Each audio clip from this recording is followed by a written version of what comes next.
Welcome back to Takeout on our continuing coverage of the shutdown, which is nearing an end. Joining me, Republican Maryland Congressman Andy Harris. It's good to see you, Congressman. I appreciate it. You lead the Freedom Caucus when the House leadership needs to know that it can get ticklish legislation crossed the finish line. It checks with you first. Will there be the vote sufficient to pass this tonight, and why?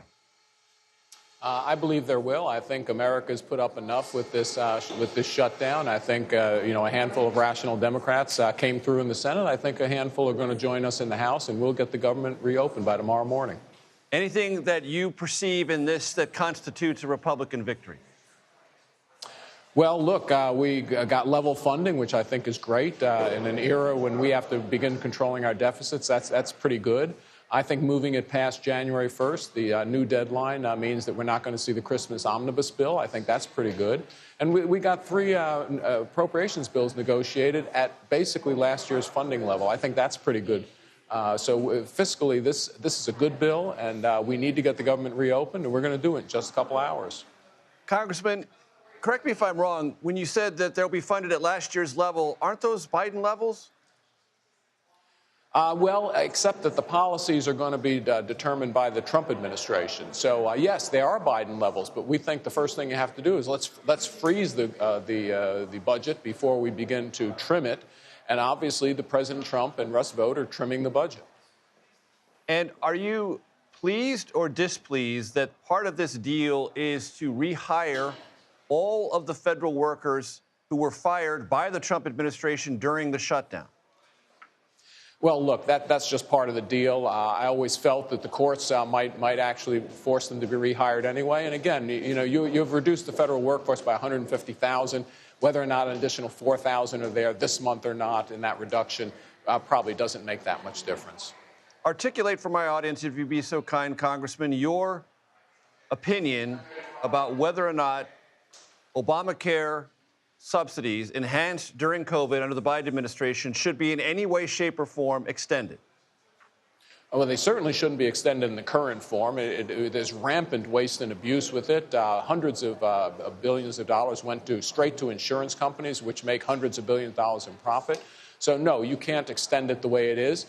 Could we have a negotiation that helps some of those people, but also helps the other 93% of Americans who have problems with health care premiums? Sure, we might be able to come to a deal, but we got to deal with all people's problems with health care insurance premiums, not just the 7% who are on Obamacare.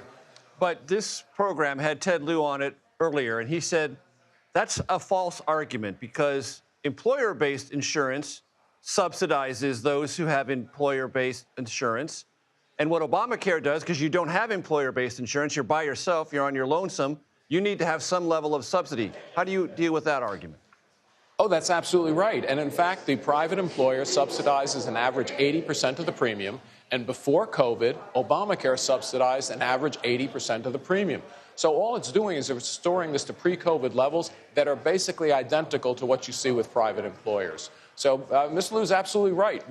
We should have the same level, and that's exactly what we're going to have.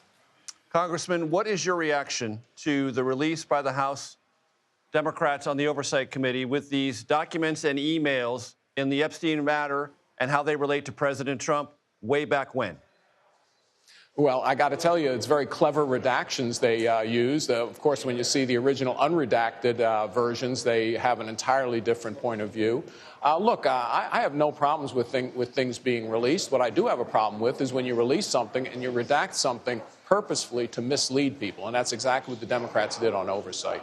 Would not then, therefore, Congressman, the solution for the Trump administration be to release everything in the Justice Department and the Treasury Department's possession, which is a lot?